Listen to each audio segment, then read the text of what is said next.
শেরপুর জেলা জুলাই গণঅভ্যুত্থানের বর্ষপূর্তি উপলক্ষে জেলা বিএনপির বিজয় র্যালি ও সমাবেশ। শেরপুর জেলা থেকে মোহাম্মদ রোমানের ভিডিও চিত্রে বিস্তারিত দেখুন। জুলাই গণঅভ্যুত্থানের ধারাবাহিকতায় ৫ই আগস্ট আওয়ামী ফ্যাসিবাদের পতন ও ছাত্র জনতার বিজয়ের বর্ষপূর্তি পালন উপলক্ষে শেরপুরে জেলা বিএনপির বিজয় র্যালি ও সমাবেশ অনুষ্ঠিত হয়েছে। ৬ই আগস্ট বুধবার বিকালে জেলা বিএনপির আয়োজনে বিজয় র্যালি ও সমাবেশ অনুষ্ঠিত হয়। বিজয় র্যালিতে জেলা বিএনপির আহ্বায়ক অ্যাডভোকেট সিরাজুল ইসলাম, যুগ্ম আহ্বায়ক সানসিলা জেবরিন প্রিয়াঙ্কা সহ সর্বস্তরের নেতাকর্মীরা অংশ নেয়।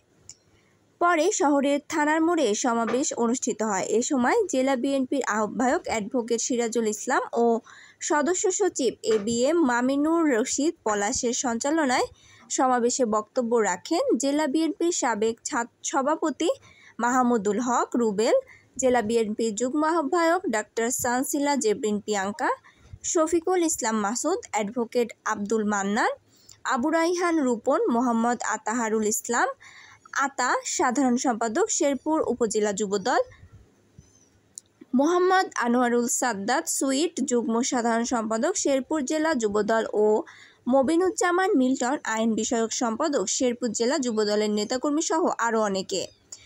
আরও সভায় বক্তারা বলেন, ২০২৪ সালের গণ অভ্যুত্থান ছিল স্বৈরাচার বিরোধী সংগ্রামের মাইলফলক।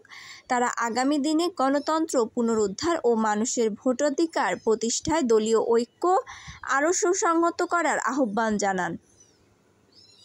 আপনারা যে যেখান থেকে আসছেন, আপনারা সকলে আর কোন রেশারেশি দলাদলি বিভেদ না রেখে সবাই ধানের শীষের পক্ষে কাজ করেন।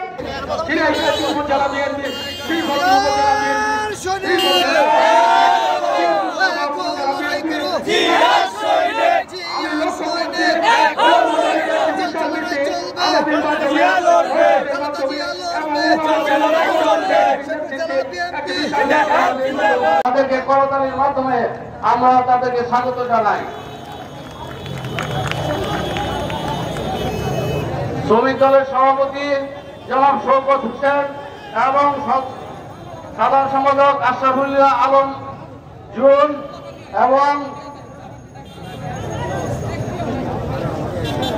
রাজনীতি করবো ইনশাআল্লাহ, এবং মহান আল্লাহর কাছে আবারও শুকরিয়া আদায় করি। হাসিনা চলে গেছে, চোখ বন্ধ করে চোখ খুলে যখন চিন্তা করি হাসিনা নাই, এই পৃথিবীতে এর থেকে সুখের আর কিছু হইতে